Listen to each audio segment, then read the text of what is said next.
আগে ছিল 0, এখন হচ্ছে 10 মিনিট। হাসি ফুটছে আলহামদুলিল্লাহ। এই যে 10 মিনিট যে হইলো, এই সময়টা যে বাড়লো, এটা আমাদের কোনো ক্রেডিট না। আমি বলবো কিছু নিয়ম আমরা দিছি, কিছু খাবার আমরা খাইতে বলছি, কিছু ওষুধ আমরা দিছি। মূলত টাইমিংটা ধরে রাখার দায়িত্ব আপনার। কেমনে?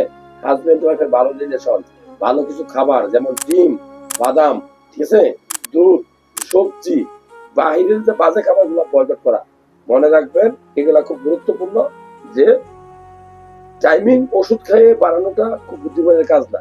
আমরা রাস্তায় উঠাই দিছি, গাড়ি একটা থামে গেলে যেমন টাকা দিয়ে উঠাই দিতে হয়, আপনার আমার জীবনে এরকম প্রত্যেকটা পুরুষ মানুষের জীবনেই কম বেশি এই হতাশা আসতে পারে। যারা ভিডিওটা দেখছেন, ভাই বগুড়া থেকে আসছিল, তার টাইমিং 0 মানে সে ছিল 0 ফিউজ, নাকি ফিউজ ছিলেন নি? এখন 10 মিনিট, আলহামদুলিল্লাহ এটা আরো বাড়বে। টাইমিংটা ফ্যাক্টর না, মনের এন্টারটেইনমেন্টটা সেটাই আসল। বাবা হওয়াটা উদ্দেশ্য আমাদের, ঠিক কিনা?